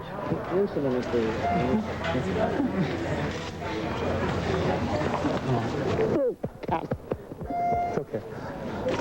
Gee, you scared me to death, you. 6 hours later, Richard Liu has come home. Just 2 days ago, his mother Elizabeth was wondering if Richard, a student at Beijing University, would be able to leave China. We heard your mom say don't walk slowly like you normally do. Did you take her advice? Well, yeah. So, I'm really relieved to come back now. As Richard tells of life in Beijing, his mom waits. He may not know it yet, but his traveling days are temporarily over. Paul Heaney, CBC News, Vancouver International Airport. Meanwhile, in China, the crackdown is on. Hardline, old guard politicians have taken control. The threat of civil war seems to have eased, but student leaders are fearing the worst. The government has told them to surrender or they will be tracked down. Arrests have already started. John Sheehan of CBS News reports from Beijing, where there is an easy calm. Martial law authorities seem to have defused the urban guerrilla war by removing much of the 27th Army, the troops blamed for most of the killing at Tiananmen Square. They were replaced by less hostile soldiers who draw fewer attacks from the people. The city is in a state of uneasy calm, still surrounded by strong rival armies. It could go either way. It could either stabilize or it could get worse. Troops have been clearing away the wreckage of the battles to make way for normal traffic. Civilian police are gradually reappearing, a strong indication that the government is reasserting control. Prime Minister Li Peng appeared on the television news for the first time in a week, a sign that the hardliners who ordered the bloody repression are holding the reins. And they're furious with the U.S. Embassy for sheltering China's most famous dissident, Fang Lizhi. Professor Fang is an outspoken critic of the communist system. Though he had no direct involvement with the student demonstrations for democracy, communist authorities blamed him. He was burned in effigy last week at a government-orchestrated rally. Then Washington blew his cover by announcing that he is in the American mission. Where's Professor Fang now? I can't comment on that. The State Department is saying that he's in the U.S. Embassy. That's the State Department's business. If they have all the answers, ask them. Both Fang and the U.S. are trapped. Now, if he tries to leave the embassy, he will very likely be arrested. Arrests are mounting, and the list of people to be rounded up is long. Student leaders and pro-democracy labor leaders have also gone into hiding. The government today ordered them to turn themselves in or face even more severe punishment when they are captured. John Sheehan, CBS News, Beijing. Events in China are creating a lot of fear and turmoil in Hong Kong. The British colony is supposed to come under Chinese rule in 1997. Today, the governor of Hong Kong was in Britain to talk with Prime Minister Margaret Thatcher and other government leaders about the future of the colony. Peter Kent of NBC News has that story. It's Dragon Boat Day in Britain's last and richest colony. But while the boats battle back and forth across the bay as usual, citizens are thinking less of the holiday, more about what they fear may happen to them after Britain hands this bastion of capitalism back to communist China in 1997. Although 3 million ethnic Chinese hold British citizenship and can carry British passports, they do not have the right to live in Britain. The governor of Hong Kong arrived in London this morning to ask the Thatcher government to remove that restriction. I would like to see a great deal more done for the British Hong Kong passport holders.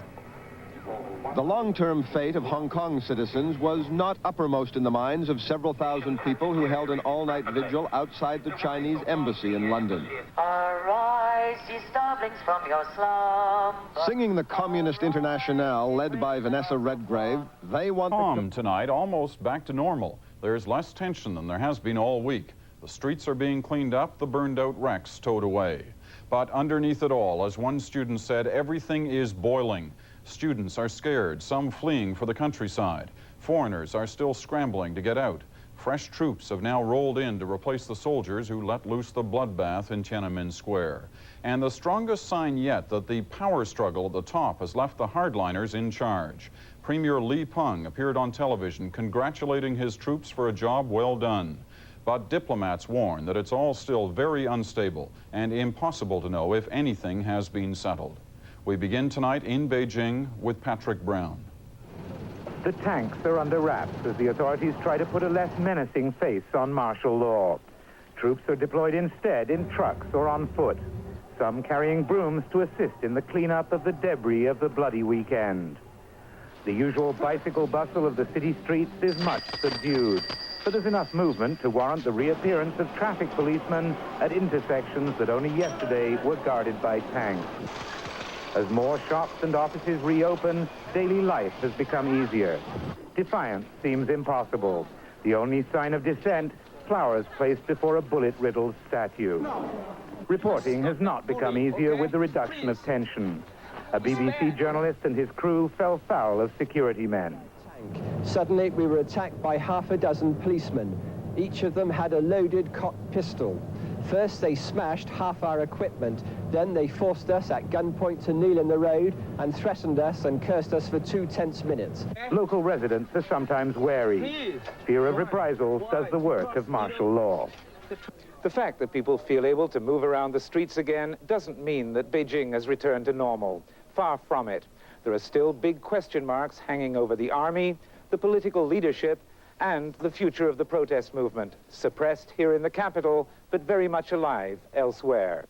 Police had the upper hand in this incident in Guangzhou, but strikes and demonstrations continue in dozens of towns and cities. In Shanghai, there's little tension, but that's because the military hasn't made a move. A replica of the Statue of Liberty is still standing, and students control key intersections in the city. The capital may be under control, but the country is not. Patrick Brown, CBC News, Beijing.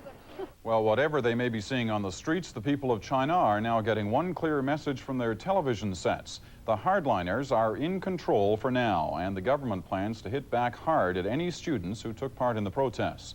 The Chinese people are being told the students are counter-revolutionaries who should be turned in so they can be punished. Tom Kennedy has more on what the Chinese people are learning from Chinese television. The TV news in China is usually a banal litany of stories on such things as soybean crops and refrigerator production. Tonight, it was different. All residents of the capital has the obligation to maintain order and to expose the counter-revolutionary rioters. It was the government side of a violent story. Soldiers, the horrible victims of a mob gone berserk. It was a supper-hour newscast, but many of the pictures are too graphic to repeat here. The image was one of a benevolent army acting in the face of terrible adversity. The only civilian victims, says the newscast, were citizens caught among gangsters, killed by accident. The students in the square, the story goes, left peacefully. The story goes on to show a civilian population grateful for the actions of the People's Army. In the previous days have been rather tense. But here, now the PLA troops are here to help us clean up the place and restore order. And there were interviews with officers telling the people how they were cleaning up the capital. They have been getting whatever brooms they can get hold of to sweep up the debris on the streets. And the news has given a face to a government that's been largely anonymous since the violence began. Li Peng, the premier, the man who gave the order, being greeted by those who carried it out.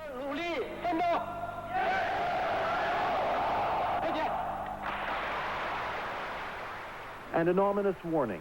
Protesters were told to give themselves up, and citizens were given the number of a hotline to call to identify anyone who took part in the demonstration. It was the most heavy-handed propaganda yet. The government's problem is that parts of the country don't believe it. Tom Kennedy, CBC News, Beijing. George Bush held his first primetime news conference tonight since becoming U.S. president, and naturally there were a lot of questions about China. Bush denounced the violence of last weekend and said he hoped the U.S. would be able to preserve normal relations with China. But he made it clear that China's leadership will have to change its attitude towards the students. Wendy Mesley reports. Over and over, George Bush has stressed he wants to maintain a strong relationship with China, but tonight he said not at any price. We can't have totally normal relations unless there's a recognition of the validity of the students' aspirations. He was asked what he would do if he discovers that the people responsible for killing and arresting the students are the ones to hold on to power. The question is so hypothetical that I'm going to avoid answering it directly, but anything that codifies the acceptance of brutality or lack of respect for human rights will make things much more difficult. There's no question about that. Bush knows some of the top Chinese leaders. He was the United States' first envoy to Communist China before diplomatic relations were established. Today, he tried to reach one of the leaders by phone. And it didn't work, but I'm going to keep on trying. I want them to know that I view this relationship as important, and yet I view the life of every single student as important. The president was also asked why he's refused to follow up this week's military sanctions with economic or diplomatic sanctions. Bush said he still believes that would be counterproductive, but that he is looking at new ways of showing how Americans are appalled by the brutality of the crackdown. Wendy Mesley, CBC News, Washington. In this country, Prime Minister Mulroney said he's looking for new ways to show China Canada's displeasure. He supports ending cultural exchanges and technology transfer. The counter-revolutionary riot has been put down. The propaganda war. The news from the CCTV are not true. We all think they are pale lie. How the news media have become a battleground in the struggle for China. Good evening. I'm Valerie Pringle. And I'm Paul Griffin. One of the key demands of China's protesting students has been for more freedom of the press. Until their occupation of Tiananmen Square was crushed last weekend, it seemed some of their demands for a freer flow of ideas were being met. Chinese viewers heard more about their own country and the outside world than ever before. Western viewers were given an unprecedented glimpse of life in China. China was on the verge of an information revolution, and then came martial law. We'd like to start tonight by showing how dramatic that change has been. We have a clip from the official English language newscast. It was recorded on May 18th at the height of the student protest in Tiananmen Square. Good evening. In the news tonight, Premier Li Peng calls for hunger strikers to stop their fast. Early this morning, Li Peng joined other state and party leaders in a visit to hunger strikers in hospital. The student told the leaders that he thinks China has 4 major problems: overpopulation, a serious energy shortage, economic backwardness, and a low level of education. He said, quote, "We need the Communist Party to lead the country because no other party in China is strong enough to be in that position," end quote. He reasoned that students have lost confidence in the party, partly because it hasn't been able to control official profiteering. He said it's urgent for the party to restore its tarnished public image. When the students asked leaders what they thought of his comments, they quickly said they share his opinion. The student made the suggestion that if any of the leaders feel determined to reestablish his popularity, he should place righteousness above family ties. If their sons are making corrupt profits, the father should punish them right away. But here's what official Chinese state television had to say about those same protesting students today. Counter-revolutionary riot has been put down. The students of the higher institutes of the capital, they must disband on their own. The members of these organizations must stop all their activities. The leaders of these organizations are important elements of this counter-revolutionary insurrection in the capital. They are asked to come and confess to their crimes. In a moment, we'll talk to a Canadian who worked for China State Television until last weekend. But first, for a look at some of the disquieting messages in today's television broadcast and for a sense of the atmosphere in Beijing today, we have on the line Globe and Mail correspondent Jan Wong. Jan, what does Beijing look like today? Today, the city has been fairly quiet. For the first time, we're allowed to get nearer to the square. They've taken away the 2 lines of soldiers, of the sharpshooters, who were positioned there ever since Sunday and who took shots at bicyclists and pedestrians who got too close. They've taken that away, and you can actually see part of the square from the south side. Is there much movement around the city? It's very interesting. It reminds me of Peking about 15 years ago. There is only bicycle traffic. There is almost no vehicles on the road. One of the reasons is they've closed the gas stations, so you can't get gasoline unless you have some very good connections. And there are no buses running. So it's very quiet and very pleasant, actually, to bicycle around if you don't mind soldiers on the street corners with automatic weapons. Now, tell me about the troop movements. You say it's easier to get closer to the square now. Is the 27th Army still in Tiananmen Square, or have they moved out? Well, that's very interesting. We think that part of the 27th Army has moved out of the square, but there is still a core of them in the square. There are still about 15 tanks and dozens of trucks. Now, what is interesting is other armies have started to move in. How can you tell? How can you tell? Are they marked? Well, it's hard to tell. They all wear the same uniform. So what I did today was I bicycled around the city, and whenever a soldier looked fairly friendly and approachable, I would sort of start asking him questions. And the first question is, of course, what army are you? And some of them won't say. Some of them say, oh, that's a military secret. But some of them will say, especially because they know how significant that question is.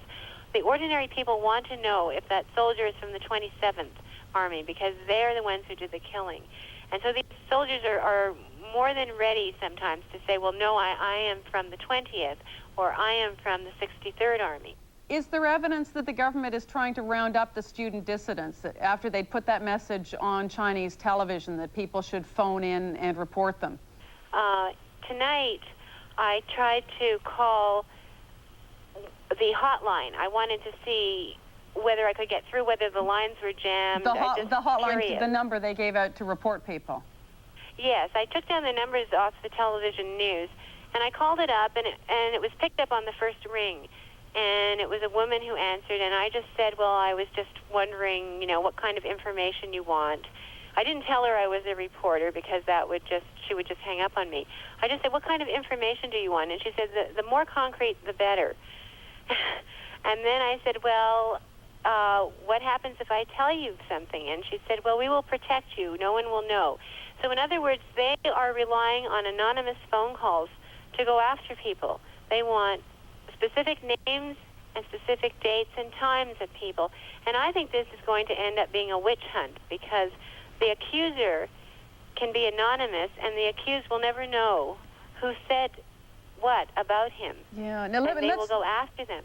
Can you tell us a little bit about, I mean, because this was on Chinese television. This was when they finally had Li Peng on television and a report. Was this surprising to see Li Peng on television? What did this tell you?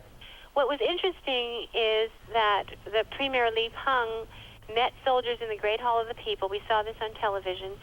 And he said, comrades, you've done a great job. And he did not apologize or feel any regret for the deaths. The Chinese government has said there have been 323 deaths. But other sources, including Chinese official sources, such as the Chinese Red Cross, put the death toll much higher. And I found it very chilling that there was no expression of regret for the deaths. What would people who in China who are watching television, their official television, have seen? What would they know of the massacre by now? If they don't live in Peking, they will get a very strange view of what has gone on. Assuming they have no one in Peking that they can call, this is the picture that they will have. They will see thousands of people burning buses and attacking military trucks. They will see them setting fire to armored personnel carriers. They will see them beating soldiers, but not very severely. And then they will see pictures of burned bodies of soldiers. That was very gruesome. What is very interesting is the soundtrack is sometimes there. When the mob is screaming and yelling, we get the soundtrack.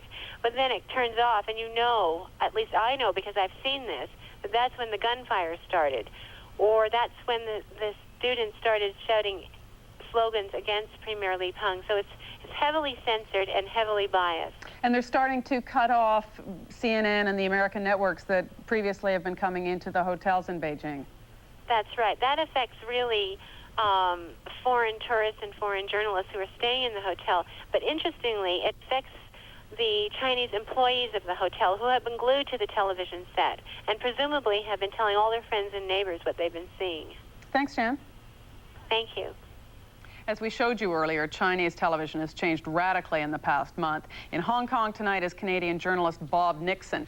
He worked for the English service of China State Television until last weekend. Can you give us a sense, Bob, of what it was like during those 3 or 4 days in the middle of May, I guess during the Sino-Soviet summit, when Chinese reporters were going out interviewing students in Tiananmen Square and really telling that story? Yeah, it really was such a revolutionary change from what had been there before.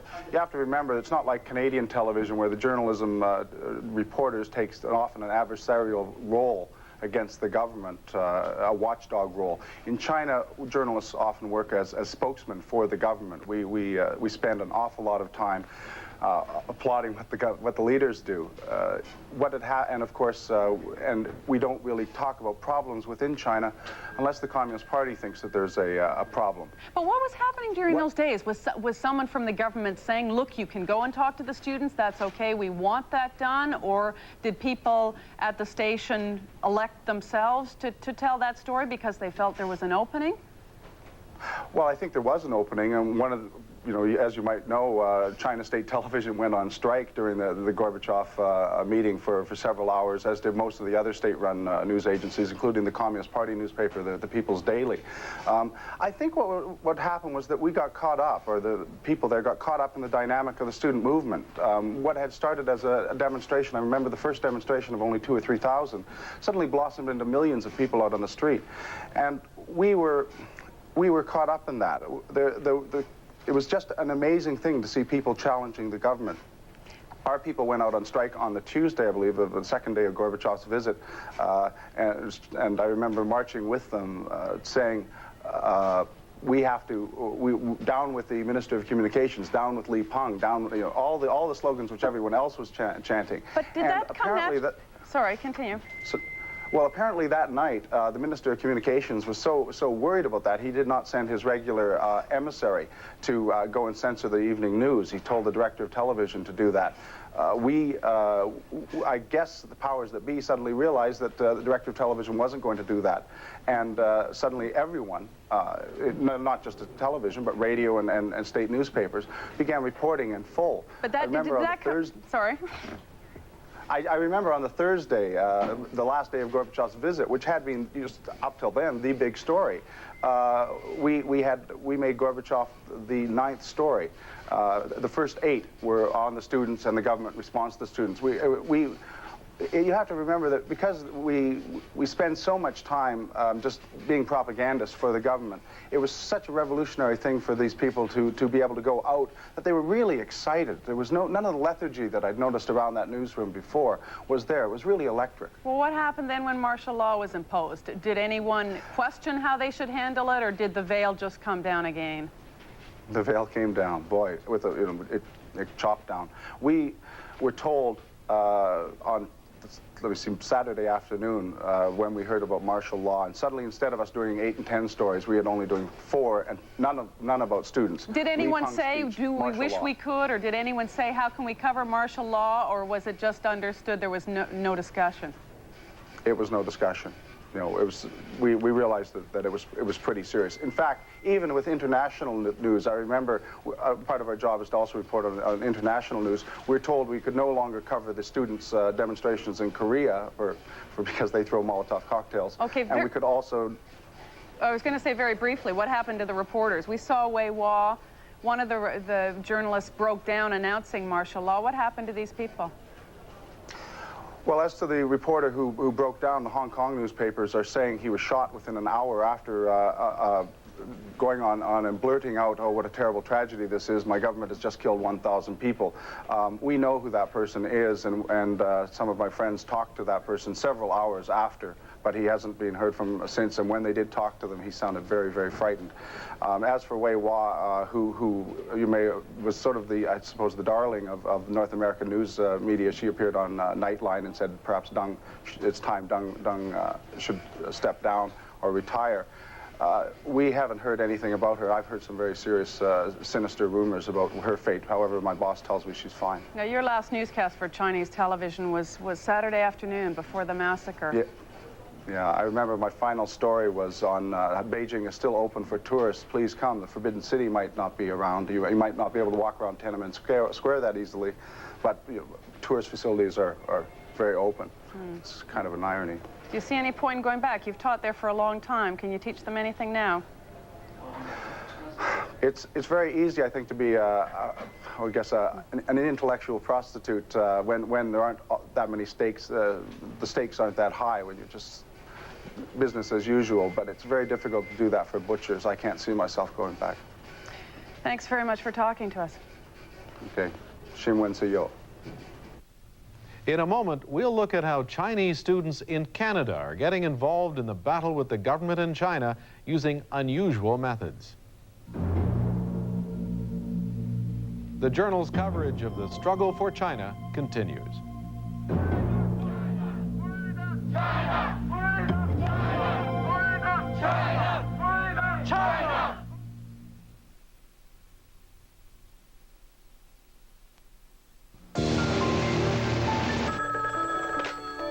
Hello? Dan, we've got a transmitter down at your station. We're on backup. Can you get up there? BC tells Dan Elliott works with some pretty sophisticated telecommunications equipment. Our maintenance monitoring system can pinpoint a problem in seconds.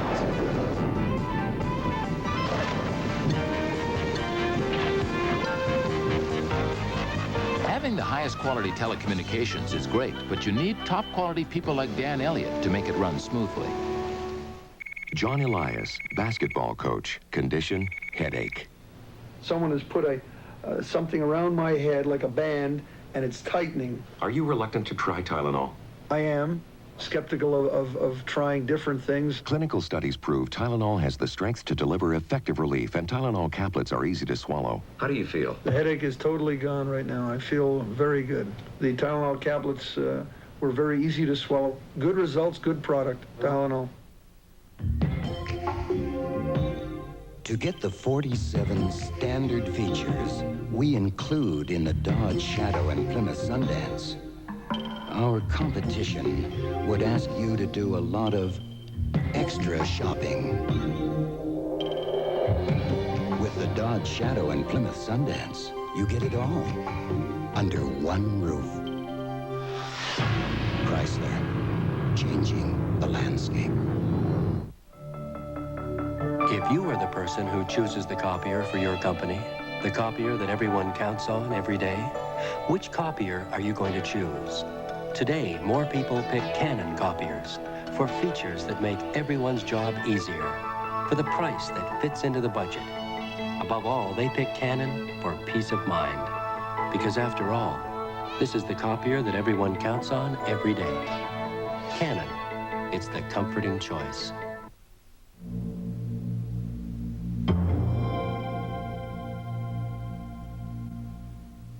The early days of the student demonstrations gave Chinese citizens hope that they would finally be able to get a true picture of their country from their own television network and newspapers.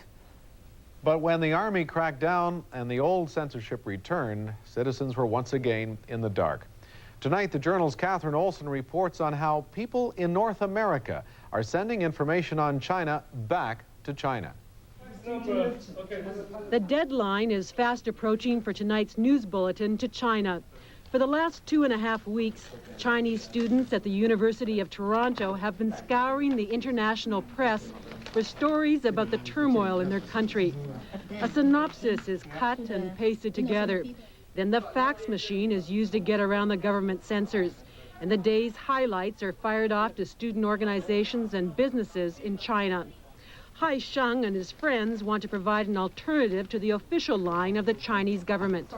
Latest news, the government said, only 300 people died, and among them, the majority are soldiers.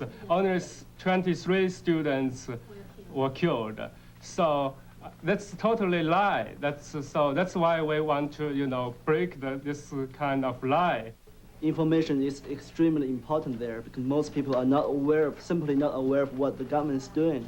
And by doing this, they will know what kind of government they have. Cheng Qing is a PhD student who did his undergraduate work in Beijing. Have you talked to any friends in China, in Beijing? Oh, yes, I did. That was one day after the massacre, and I called one of my friends. And she was sleeping. She has no idea about what's going on there. I mean, of course, that's one day after that. But I told her that, 2,000 people were killed, and she was totally shocked. The Toronto students are not working in isolation. In Montreal, Wu Chengming led a demonstration. Then he faxed news of the event to student groups in Beijing so they would know that Canadians were behind them. Similar efforts are being made from campuses around North America. A computer network is used